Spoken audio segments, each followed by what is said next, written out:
Hi, Kelty from PhysioMatters here. I would like to give you guys a little tip about how important balance is.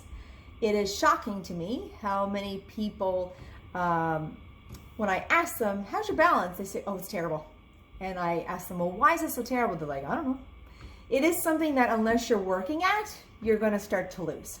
Your sense of balance comes from 3 different locations: from your inner ear, from your vision, so your eyes, and finally your joints, your ligaments, your muscles, okay? So there's lots of ways to work on your vestibular system if there's an issue, and that's when you seek out some vestibular therapists. And there's some things that are issues with vision, but that's not what I'm trying to talk to you about today. I'm going to talk to you about the joints, the muscles, the ligament system.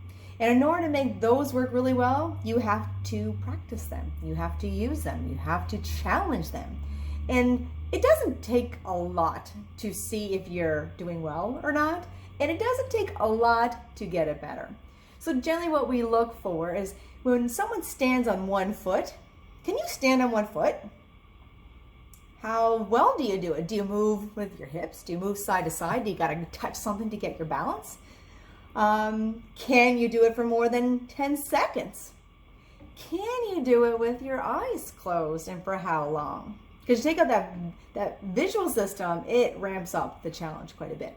Now, normally what we'd love to see is that most people could stand on one foot with their eyes closed for at least 10 seconds without a lot of big motion. Because this is not what we want to see as correction. We want to see that the correction is done at the joints and the muscles of the feet, the ankle, and the knee. So when you're brushing your teeth, I want you to start to stand on one leg. Just stand on one leg. You've got the counter right there. Practice standing on one foot.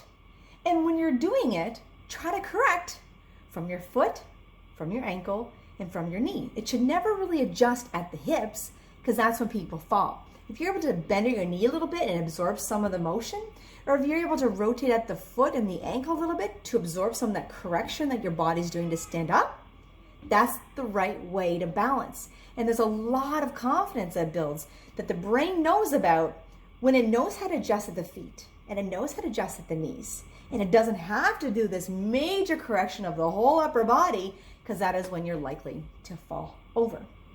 So you brush your teeth at least once a day, hopefully twice, maybe even 3 times. So if you did that every time you brushed your teeth, changing feet on each side, at least for 20 seconds on each side, you're gonna get better, and you're gonna get better fast. And it's super easy to incorporate because it's something you're already doing every day. So that's my tip for you today.